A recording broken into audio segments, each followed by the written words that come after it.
हिंदी संस्कृत शिक्षा चैनल के माध्यम से आज हम पढ़ेंगे क्लास 12 कक्षा 12 की पुस्तक मंदाकिनी का प्रथम पाठ गद्य का विकास।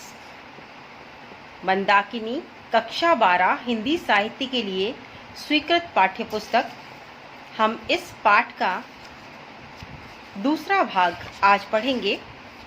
प्रथम भाग में हमने पढ़ा हिंदी गद्य का विकास। अब हम दूसरे पार्ट में पढ़ेंगे हिंदी की विभिन्न विधाएं। गद्य की विविध विधाएं। द्विवेदी युग में हिंदी गद्य का पर्याप्त परिष्कार हुआ और अनेक प्रकार की गद्य विधाएं भी विकसित हुईं। स्वतंत्रता प्राप्ति के बाद विविध विकसित देशों के साथ सामाजिक, राजनैतिक और आर्थिक संपर्क बढ़ जाने से हिंदी साहित्य में नए नए तत्व विकसित हुए। कहने का तात्पर्य है कि हजारी प्रसाद द्विवेदी जी के युग में हिंदी का परिष्कार हुआ, यानी हिंदी को परिमार्जित किया गया। अनेक साहित्यकारों ने हिंदी में गद्य रचना की, उपन्यास लिखे और उससे हिंदी का परिष्कार हुआ। अच्छे से अच्छे शब्दों का प्रयोग किया। इसके बाद विविध विकसित राष्ट्रों के साथ सामाजिक संबंधों, राजनीतिक संबंधों, आर्थिक संबंधों के कारण, इनके बढ़ते जाने के कारण आपस में लोगों का मेलजोल बढ़ा और मेलजोल बढ़ने से भाषा में भी एक दूसरे भाषा के शब्द मिलने लगे और अनेक विधाओं में भी हम लोग एक दूसरे की विधाओं से परिचित हुए। तो इस प्रकार से हिंदी साहित्य में नए नए तत्व विकसित हुए। गद्य शैली और गद्य विधा का प्रयोग और विकास भी बड़ी तीव्रता से हुआ। औद्योगिकरण, महानगरीय सभ्यता, बदले हुए मानसिक परिवेश और परिवर्तित राजनीतिक व्यवस्था, बहुत सारी चीजों में बदलाव आया। जैसे कि नए नए उद्योग लगाए गए, ग्रामीण क्षेत्रों से लोग नगरों की ओर जाने लगे और नगर बढ़ते गए और नगर महानगरों में तब्दील हो गए। बदले हुए मानसिक परिवेश, हमारी मानसिकताएं भी बदलने लगी, क्योंकि जिस प्रकार से समय बदला, भाषा बदली और व्यवस्थाएं बदली, उसी प्रकार से हमारी मानसिकता भी हमारे रहन सहन के आधार पर बदलने लगी।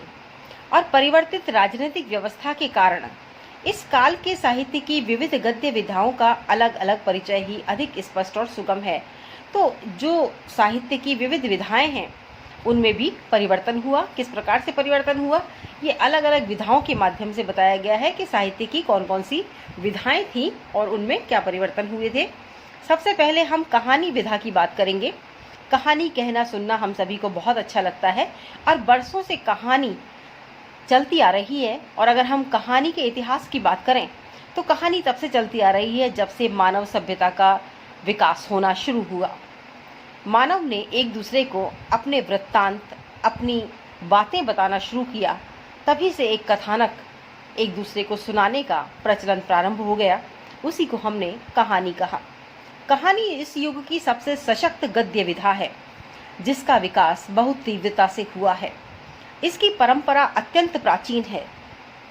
भारतीय साहित्य में तो इसका प्राचीनतम रूप ऋग्वेद में बताया गया है। इसका स्वरूप निरंतर बदलता रहा है, यानी कहा गया है कि सबसे पहले कहानी ऋग्वेद में भी आई है। इसके बाद इसका स्वरूप बदलता रहा। कहानी में जीवन की किसी एक घटना का चित्रण रहता है। मनुष्य की पूरे जीवन का वृत्तांत नहीं रहता, बल्कि उसके संपूर्ण जीवन की किसी एक घटना का चित्रण कहानी में किया जाता है। मानव चरित्र के किसी एक बिंदु को प्रकाशित करना कहानी का लक्ष्य होता है। इसमें कथा वस्तु, पात्र, देशकाल और परिस्थिति का वर्णन रहता है। यह कहानी के प्रमुख तत्व कहे गए हैं। हिंदी में आधुनिक कहानी का जन्म ईस्वी सन 1901 से माना जाता है और 1900 में ही हजारी प्रसाद द्विवेदी की सरस्वती पत्रिका प्रारंभ हुई थी।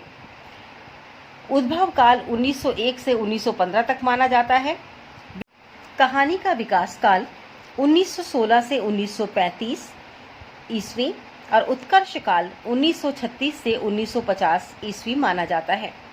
प्रगति प्रयोग काल 1950 ईस्वी के पश्चात। इस अंतिम काल में युगीन संक्रमण के दबावों के परिणाम स्वरूप तनाव, मूल्यों की तलाश तथा विविध संदर्भों की कहानियां लिखी गईं। यह है कहानी का स्वरूप और कहानी की बात कि कहाँ से कहानी शुरू हुई और क्या क्या परिवर्तन कब कब हुए और इसका काल विभाजन किस प्रकार से किया गया है। अब हम बात लेंगे एकांकी की। एकांकी नाटक की ही एक विधा है। नाटक लंबा होता है, बड़ा होता है, किंतु एकांकी एक ही अंक में समाप्त हो जाती है। एकांकी क्या है, आइए बात करते हैं। आधुनिक एकांकी पाश्चात्य साहित्य की देन है। यह नाटक साहित्य का वह नाट्य प्रधान रूप है जिसके माध्यम से मानव जीवन के किसी एक पक्ष, एक चरित्र, एक कार्य अथवा एक भाव की कलात्मक अभिव्यंजना की जाती है। नाटक और एकांकी में वही अंतर है जो उपन्यास और कहानी में है। यानी उपन्यास बहुत बड़ा होता है, कहानी छोटी होती है। उपन्यास हम एक ही बैठक में नहीं पढ़ पाते, बहुत लंबा बड़ा होता है, काफ़ी समय चाहिए उसको पढ़ने के लिए, किंतु कहानी हमारी एक ही बैठक में लिखी जाती है और एक ही बैठक में पढ़ी जाती है।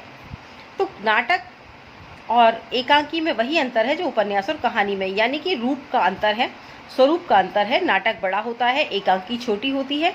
इसी प्रकार से उपन्यास बड़ा होता है, कहानी छोटी होती है। कथा वस्तु, पात्र विधान, संवाद और रंग संकेत इसके प्रमुख तत्व हैं। एकांकी में स्थान, काल तथा कार्य के संकलन का निर्वाह आवश्यक माना गया है। मानव की असंख्य अभिरुचियों के अनुसार एकांकी के विषय भी असंख्य होते हैं। एकांकी के अनेक विषय होते हैं क्योंकि किसी एक बात का उसमें वर्णन किया जाता है। अब देखिए, विषय भी असंख्य होते हैं। एकांकी, हिंदी एकांकी का वास्तविक आरंभ ईस्वी सन 1930 से कहा गया है। माना जाता है कि एकांकी, हिंदी में जो एकांकी लिखी गई उसका आरंभ 1930 में हुआ। सामान्यतः जयशंकर प्रसाद के एक घूंट, जो कि उन्होंने 1929 में लिखी थी, हिंदी का पहला एकांकी होने का गौरव दिया जाता है। तो अगर आपसे पूछा जाए हिंदी की पहली एकांकी कौन सी है, तो आप बताएंगे जयशंकर प्रसाद की एक घूंट, जो कि 1929 में लिखी गई थी। ये प्रथम एकांकी मानी जाती है हिंदी की। पाश्चात्य प्रभाव के कारण हिंदी एकांकी में विषय और शैली की दृष्टि से निरंतर परिवर्तन होता रहा है। आधुनिक काल के एकांकी आधुनिक बोध को उजागर करने का प्रयास कर रहे हैं। अब एकांकी के बाद निबंध की बात आती है। निबंध, इसका मौलिक अर्थ बांधना है या फिर रोकना। हिंदी में इसके पर्याय रूप में प्रबंध, लेख, रचना एवं प्रस्ताव शब्द प्रचलित है। वास्तव में निबंध उस गद्य रचना को कहा जाता है जिसमें लेखक निर्वैयक्तिक ढंग से किसी विषय पर प्रकाश डालता है। यानी उसमें उसकी व्यक्तिगत बातें नहीं आती हैं और ना ही व्यक्तिगत प्रभाव उसमें आता है। उसे क्या पसंद है, क्या नहीं पसंद है, या वो किसे श्रेष्ठ मानता है, किसे नहीं मानता, इस तरह की बातें वो नहीं आती हैं, बल्कि विषय वस्तु पर आधारित निबंध होता है। निबंध अपने मौलिक अर्थ के विपरीत बंधनहीन है। इसमें लेखक स्वच्छंदता पूर्वक अपनी बात कहता है। स्वच्छंदता, सरलता, आडंबरहीनता और आत्मीयता निबंध के प्रमुख गुण माने गए हैं। आधुनिक गद्य युग में निबंध अत्यधिक महत्व वाला माना गया है। हिंदी निबंध के विकास को 3 कालों में विभाजित किया गया है। अब कहा जाता है कि हिंदी निबंधों में स्वच्छंदता भी है, सरलता भी है, आडंबरहीनता भी है और आत्मीयता भी है, किंतु आत्मीय संदर्भ नहीं है। मतलब लेखक के व्यक्तिगत जीवन के अनुभव से कुछ जोड़ा जा सकता है, किंतु उसके व्यक्तिगत जीवन का वहां पर वर्णन नहीं होता है।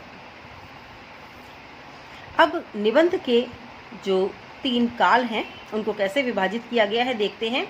पहला है भारतेंदु काल, 1850 से 1900 तक माना गया है। द्विवेदी शुक्ल काल माना गया है 1901 से 1947 तक।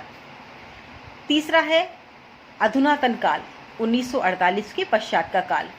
अंतिम काल में विचार प्रधान, भाव प्रधान, प्रतीकात्मक, मनोवैज्ञानिक, हास्य व्यंग्य प्रधान, वर्णन प्रधान इत्यादि अनेक विध निबंध लिखे गए हैं।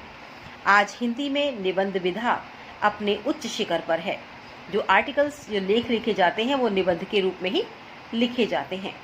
अब आता है रेखा चित्र। जिस प्रकार कोई चित्रकार थोड़ी सी रेखाओं के द्वारा सजीव चित्र बना देता है, उसी प्रकार थोड़े से शब्दों में किसी वस्तु अथवा घटना का चित्रण करना रेखा चित्र कहलाता है।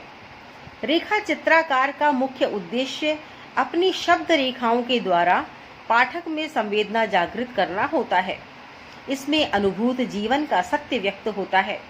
रेखा चित्र में एक ही वस्तु, घटना या चरित्र प्रधान होता है, जिससे संबंधित विशेष प्रमुख विशेषताओं को उभारा जाता है। रेखा चित्र और संस्मरण में विभाजक रेखा खींचना अत्यंत कठिन है। बहुत सी साहित्यिक की ऐसी विधाएं हैं जिनमें हम ये नहीं कह सकते कि वो कौन सी विधा है, जैसे कि रेखा चित्र और संस्मरण। संक्षेप में रेखा चित्र वस्तुनिष्ठ है और संस्मरण व्यक्तिनिष्ठ। संस्मरण में हम किसी व्यक्ति को लक्ष्य करके उसका कोई वाकया वर्णित करते हैं, उसका कोई संस्मरण हम बताते हैं। और रेखा चित्र में जो है वो वस्तुनिष्ठ है। किसी भाव को लेकर, किसी विचार को लेकर, किसी व्यक्ति को लेकर भी हम रेखा चित्र लिखते हैं।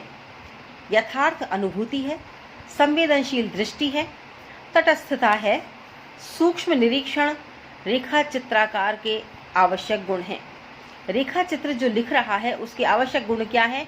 यथार्थ अनुभूति, उसने जो वास्तविकता में जो अनुभूति प्राप्त की है, जो उसने देखा है, जो महसूस किया है, वो उसे लिखेगा। संवेदनशील दृष्टि है उसकी। तटस्थता है, यानी वो अपना मत उस पर थोपेगा नहीं किसी भी प्रकार से। किसी भी प्रकार से वो ये नहीं कहेगा कि उसे जो अच्छा लगता है वही वो उजागर करे और जो उसे अच्छा नहीं लगता वह उसे उजागर ना करे, बल्कि वह तटस्थ रहकर लिखता है। तथा सूक्ष्म निरीक्षण, एकदम सूक्ष्म निरीक्षण का अर्थ है कि छोटी छोटी बातों का भी ध्यान रखना, चरित्र के छोटे छोटे गुणों अवगुणों का भी उस रेखा चित्र में वर्णन करना। हिंदी में 1929 में प्रकाशित पंडित पद्म सिंह शर्मा के पद्म पराग को इस कला का जनक कहा जाता है। इसके बाद हिंदी रेखा चित्रों में निरंतर विकास होता रहा। यह नवीन विधा आज बड़ी तीव्रता से विकसित और समृद्ध हो रही है।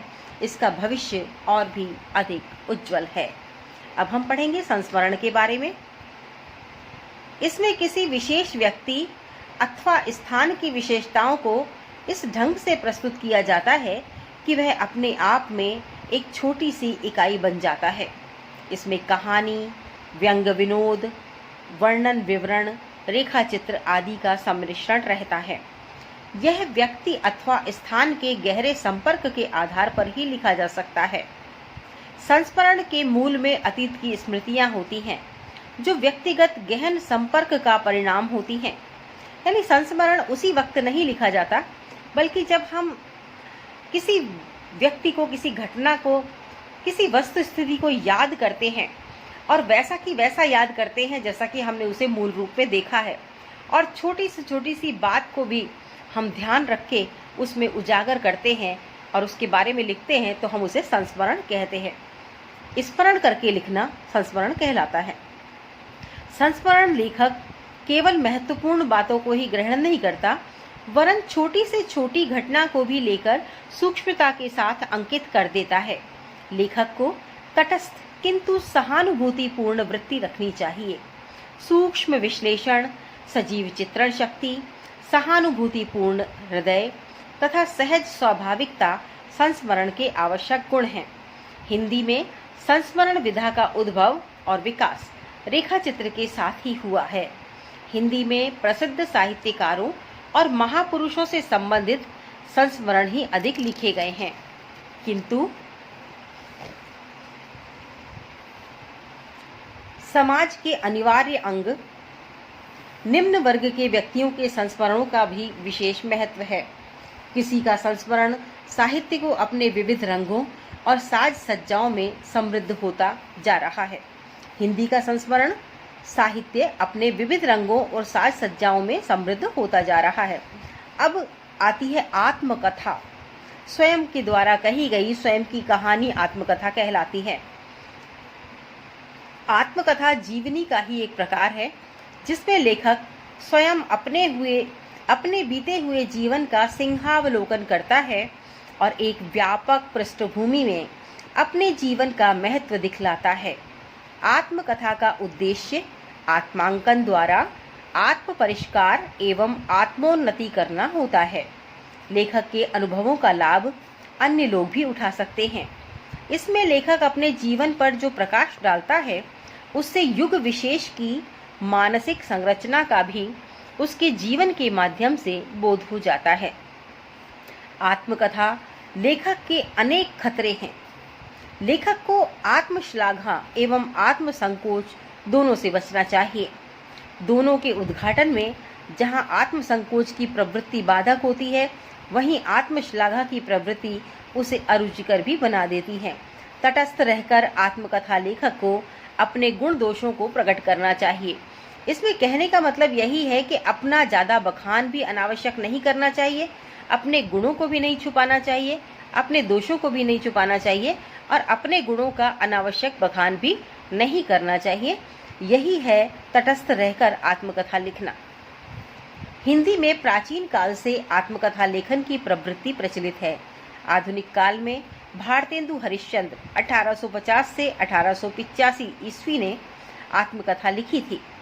कालांतर में अनेक कलात्मक और मनोवैज्ञानिक आत्मकथाएं लिखी गईं, जिनमें स्वाभाविकता, सत्यवादिता तथा निष्कपट आत्म प्रकाशन के गुण विद्यमान हैं। स्वाभाविकता, वास्तविकता, स्वाभाविक जैसा हम देखते हैं होता आया है। सत्यवादिता, एकदम सच कहना, झूठ की परतों के बीच अपने व्यक्तित्व को छुपाना नहीं। निष्कपट, बिल्कुल भी मन में छल कपट नहीं होना चाहिए और किसी भी प्रकार से अपने आप को श्रेष्ठ घोषित करने की प्रवृत्ति भी नहीं होनी चाहिए और अपने आप को छुपाने की प्रवृत्ति भी नहीं होनी चाहिए। यही है निष्कपट भाव। अब इसके बाद आता है यात्रा वर्णन। यात्रा मानव की एक मूल प्रवृत्ति है। ऋतु परिवर्तन, स्थानों की विविधता, प्रकृति, सौंदर्य का आकर्षक। कहते हैं कि जब ऋतु परिवर्तन होता है तो अनेक प्रकार की ऋतुएं हमको आकर्षित करती हैं।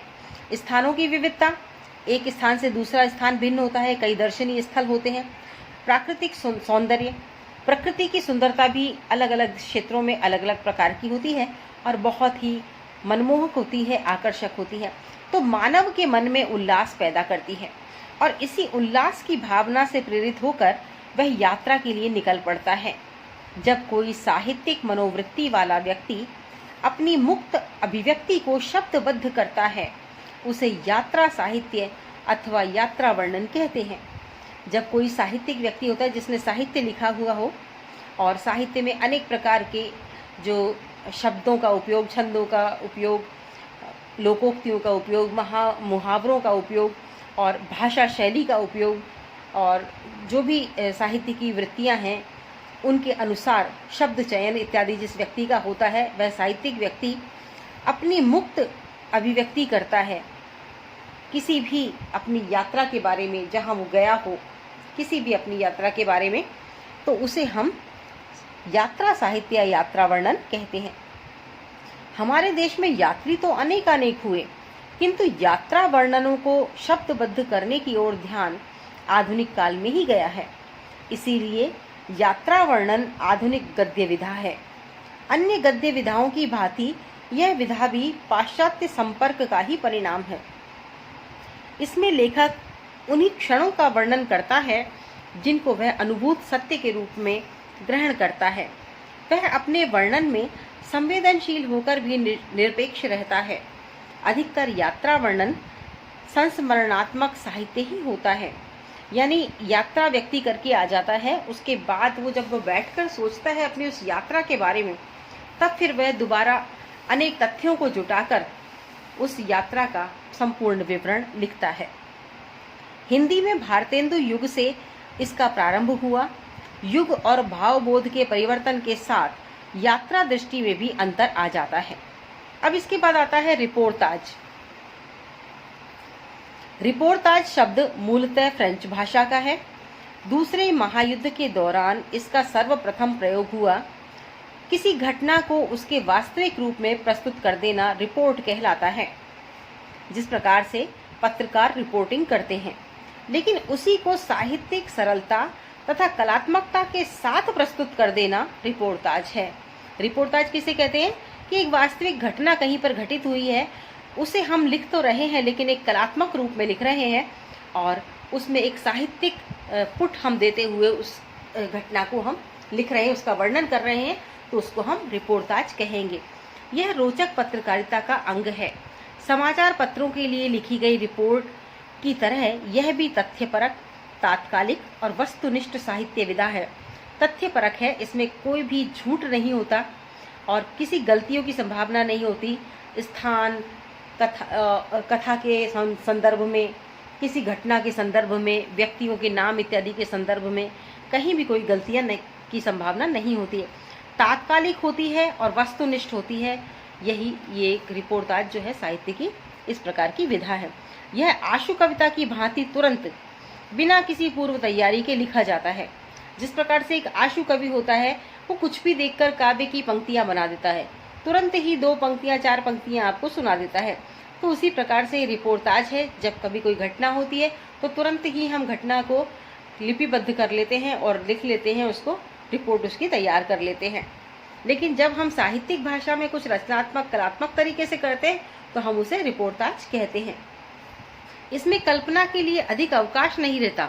लेखक कथ्य और तथ्य के प्रति सामूहिक प्रतिक्रिया को शब्दबद्ध कर देता है। रोचकता, उत्सुकता, साहित्यिकता और कलात्मकता उत्तम रिपोर्ताज के आवश्यक गुण हैं। यानी उत्तम रिपोर्ताज कौन सा होता है? जिसमें रोचकता हो। हाँ, हम उस घटना को पढ़ने और सुनने के लिए उत्सुक रहें, उसमें हम रुचि रखें। उत्सुकता, हमें आगे से आगे पढ़ने की उत्सुकता बनी रहे कि इसमें क्या हुआ, कैसे हुआ, कहाँ हुआ, सारा कुछ। साहित्यिकता, उसमें वर्णन का जो तरीका है वो साहित्यिक होना चाहिए। और कलात्मकता, इस प्रकार का कलात्मक वर्णन होना चाहिए कि सभी को आकर्षित करे। तो ये सब जो इसकी विशेषताएं हैं, ये रिपोर्ताज के आवश्यक गुण हैं। हिंदी में यह नवीन गद्य विधा अभी विकासोन्मुख अवस्था में है। यह विकास आधुनिक युग में तीव्रता से हो रहा है। दूसरा महायुद्ध, आजाद हिंद सेना का निर्माण, बंगाल का दुर्भिक्ष आदि के कारण हिंदी में इस विधा का प्रादुर्भाव हुआ बताया जाता है। यानी जो ये बड़ी बड़ी घटनाएं हुई कि द्वितीय महायुद्ध हुआ, आजाद हिंद सेना का गठन हुआ, बंगाल में जो है अकाल पड़ा, कहते हैं बहुत ही बड़ा अकाल पड़ा था। तो ये सब जो घटनाएं हुई हैं इनके बारे में रिपोर्ताज लिखे गए हैं। इसके बाद साहित्य की एक विधा आती है साक्षात्कार। चलिए साक्षात्कार को हम पढ़ते हैं। साहित्य की ये विधा है साक्षात्कार, इसको हम पढ़ेंगे। इस विधा के उद्भव का कारण पश्चिमी देशों में व्यक्ति स्वातंत्र्य और व्यक्ति की महत्ता की स्वीकृति है। यानी व्यक्ति को हम महत्वपूर्ण माने और ये माने कि व्यक्ति में जो विशिष्टता है हम उसे उजागर करना चाहें और व्यक्ति को महत्व दें। वैसे तो सभी देश कालों में व्यक्ति विशेष का महत्व रहा है, किंतु आधुनिक काल में साधारण मानव के व्यक्तित्व की भी अभिव्यक्ति और आत्मानुभूति के प्रकाशन का विशेष अवसर मिला है। इनमें लेखक किसी व्यक्ति से कुछ प्रश्न पूछकर उनके उत्तर पाता है और उन्हें लिखित रूप में प्रकाशित करता है। साक्षात्कार लेने वाला साक्षात्कार देने वाले की परिस्थिति, भावभंगिमा और व्यवहार से कुछ उपयोगी निष्कर्ष निकालता है। यानी साक्षात्कार जो व्यक्ति ले रहा होता है वह व्यक्ति मात्र सामने वाले व्यक्ति के शब्दों को ही नहीं सुनता, बल्कि उसकी भावभंगिमा भी देखता है, हाव भाव भी देखता है, हस्त संचालन इत्यादि भी देखता है, उसकी जो नेत्रों की गतिविधियां होती है वह भी देखता है, उसके चेहरे पर आते हुए उतार चढ़ाव भी वह देखता है, सुख दुख के भाव भी वह देखता है और उससे भी कुछ निष्कर्ष निकालता है और उस निष्कर्ष को भी वो अपने साक्षात्कार में शामिल करता है। तो इससे भी स्वभाव की किसी विशेषता का पता चलता हो जिन्हें वह स्वीकार भी करता हो। हिंदी में साक्षात्कार विधा अंग्रेजी के प्रभाव से आई। इसका सूत्रपात कब से हुआ, इस विषय में विद्वानों में मतभेद है। यानी हम नहीं कह सकते कि साक्षात्कार लेने की परंपरा कब से शुरू हुई। बस हम ये जानते हैं कि अंग्रेजी में साक्षात्कार लिए जाते थे, तो हम भी हिंदी में साक्षात्कार लेने लगे। संवाद, बातचीत, भेंट आदि के नाम से इसे अभिहित किया जाता रहा है। हम किसी से भेंट करते हैं, किसी से मुलाकात करते हैं, किसी से हम बातचीत करते हैं, किसी से हम संवाद करते हैं, तो उसी को हम साक्षात्कार कह देते हैं। किंतु एक साहित्य विधा के रूप में साक्षात्कार का आदि के नाम से इसे अभिहित किया जाता रहा है। किंतु एक साहित्य विधा के रूप में साक्षात्कार का आरंभ जो हुआ 1952 में हुआ, डॉक्टर पद्म सिंह शर्मा कमलेश के द्वारा किया गया। साक्षात्कार का आरंभ किसने किया? डॉक्टर पद्म सिंह शर्मा कमलेश ने। और कब किया? 1952 में। उन्होंने हिंदी के समकालीन श्रेष्ठ साहित्यकारों के साक्षात्कार लेकर मौलिक कार्य किया है। उन्होंने साहित्यिक साक्षात्कार लेकर साहित्यकारों के साक्षात्कार लिए। अब इसके बाद आ जाता है हास्य व्यंग। हास्य व्यंग की बात आती है तो इस विधा का क्षेत्र बड़ा व्यापक और विस्तृत है। सामाजिक और राजनीतिक जीवन के प्रत्येक अंग की विसंगति को अपने व्यंग एवं हास्य का लक्ष्य बनाना लेखक का उद्देश्य रहता है। आपने बच्चों बहुत सारे कार्टून्स अखबारों में भी देखे होंगे।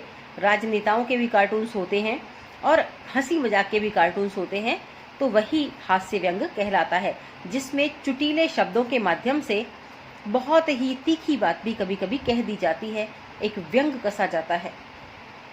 इसमें समसामयिक सामाजिक जीवन में व्याप्त भ्रष्टाचार, आडंबर, अवसरवादिता, अंधविश्वास इत्यादि दुष्प्रवृत्तियों तथा विसंगतियों पर प्रहार करते हुए उन्हें परिहास या व्यंग के रूप में अभिव्यक्त करना होता है। इसकी विशेषता यह है कि इस हास्य व्यंग के पीछे विसंगति के परिशोधन का एकमात्र दृष्टिकोण रहता है। यानी ये दृष्टिकोण रहता है कि जो भी सामाजिक विसंगति है ये दूर हो किसी प्रकार से। इस प्रकार की रचनाओं में शब्दों का अभिधार्थ कुछ और होता है तथा व्यंग्यार्थ कुछ और होता है। यानी शब्द तो बिल्कुल साधारण से सामान्य से लिखे जाते हैं और हमें लगता है कोई साधारण सी बात कह रहा है, लेकिन उसका अर्थ कुछ और ही निकलता है, यानी कुछ व्यंग्यपरक बात निकलती है। तो यह व्यंग्यार्थ ही इसका वास्तविक अर्थ होता है। इस अर्थ में एक विशेष पैनापन एवं चुटीलापन होता है जो पाठक के मन में कटुता से रहित संस्कार युक्त एक मीठी गुदगुदी उत्पन्न करता है। मनोरंजन इसकी प्रधान विशेषता है। हिंदी में भारतेंदु युग से ही शिष्ट हास्य व्यंग्य विधा का आरंभ हुआ है, किंतु वर्तमान युग में इसने विशेष उन्नति की है। आधुनिक हिंदी के सफल व्यंग लेखकों में हरिशंकर परसाई का स्थान सर्वोपरि है। अब आती है गद्य काव्य के बारे में। तो गद्य काव्य को हम पढ़ते हैं छंद बंधन रहित और इतिवृत्तहीन, यानी उसमें कोई कहानी नहीं होती है। जैसे किसी राजा की कहानी या किसी की कहानी, वो संपूर्ण कहानी नहीं होगी उसमें। छंद बंधन रहित, किसी प्रकार का छंद का बंधन नहीं होता। अगर आपकी कविताओं में जिस प्रकार से आपस में तुक जुड़ती हैं पंक्तियों में, उस प्रकार गद्य काव्य में पंक्तियों में तुक नहीं जुड़ती है और कोई भी कहानी उसमें नहीं होती है। भावपूर्ण और कल्पना प्रधान रचना को गद्य काव्य कहते हैं। किसी विशिष्ट अवसर को देखकर, स्थिति को देखकर मन के भावों को व्यक्त कर देना, अपने नजरिए से उसको देखना और उस प्रकार से उसको अभिव्यक्त कर देना काव्य में, यही गद्य काव्य कहलाता है। जिसमें बुद्धि तत्व को विशेष महत्व न दिया गया हो। गद्य काव्य आधुनिक युग की एक महत्वपूर्ण और पुष्ट विधा है। इसमें एक ही केंद्रीय भाव की प्रधानता रहती है, यानी संपूर्ण गद्य काव्य में एक ही भाव रहना चाहिए। ये नहीं कि हमने पहले सकारात्मक भाव ले लिया फिर उसी को नकारात्मक कर दिया। एक ही सांद्र अनुभूति या केंद्रीय भाव की प्रधानता के कारण गद्य काव्य का आकार छोटा होता है। छोटे छोटे गद्य काव्य लिखे जाते हैं। इसका बाह्य रूप भी साधारण गद्य की अपेक्षा अधिक लय युक्त, अलंकृत और सधा हुआ होता है। रविंद्रनाथ ठाकुर की गीतांजलि इसका सबसे श्रेष्ठ उदाहरण है। रविंद्रनाथ ठाकुर की गीतांजलि गद्य काव्य का उदाहरण है। वैयक्तिक आत्मनिष्ठा, तीव्र भावात्मकता, अंतर्निहित ध्वनि संगीत, भाव संकलन और गीति के लिए अपेक्षित भाव विकास इसकी प्रमुख विशेषताएं होती हैं। यो इसके सूत्र वेद उपनिषद में खोजे जा सकते हैं, किंतु आधुनिक युग में मुद्रण की सुविधा और बौद्धिकता के विकास के साथ गद्य विकास का भी सूत्रपात हुआ। हिंदी में भारतेंदु युग में ही इस विधा का प्रवर्तन हो गया था और आज यह विधा भी पर्याप्त उन्नत हो गई है। अब हम बात करेंगे फीचर की। पाश्चात्य प्रभाव से आई हुई यह एक नई साहित्य विधा है।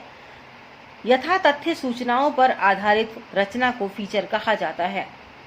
यथा तथ्य सूचनाओं पर आधारित रचना को फीचर कहा जाता है, यानी जो तथ्य हमें प्राप्त हुए हैं, जो हमें सूचनाएं प्राप्त हुई हैं, उसके आधार पर हम एक कलात्मक वर्णन कर देते हैं एक पिक्चर के रूप में, उसे फीचर कहते हैं। हिंदी में इसे रूपक भी कहा जा सकता है। इसमें रूपक की भांति इसमें दो कथाएं साथ साथ चलती हैं। जिस प्रकार रूपक कथा में प्रस्तुत कथा के अतिरिक्त एक अन्य अप्रस्तुत कथा भी अंतर्निहित रहती है, उसी प्रकार फीचर में भी किसी स्थान के वर्णन के साथ साथ एक अतिरिक्त कथा को भी प्रस्तुत किया जाता है। इसमें लेखक का उद्देश्य केवल स्थान का परिचय देना मात्र नहीं होता, किंतु उसके माध्यम से उस स्थान के व्यक्तित्व को समग्र रूप में उद्घाटित करना होता है। रूपक कथा काव्य की भांति फीचर भी पाठक को एक साथ दो रूपों में प्रभावित करता है। इसमें सब प्रकार की वास्तविकताओं का नाटकीयकृत रूप उपस्थित किया जा सकता है। हिंदी में इस विधा का आरंभ हुए अभी 2-3 दशक ही हुए हैं। अभी तो पत्र पत्रिकाओं के स्तंभों से ही कलात्मक फीचर प्रकाशित हो रहे हैं। आशा है कि शीघ्र ही यह विधा हिंदी साहित्य में अपना समुचित स्थान बना लेगी। तो बच्चों, ये था कक्षा 12 का पाठ गद्य साहित्य का विकास।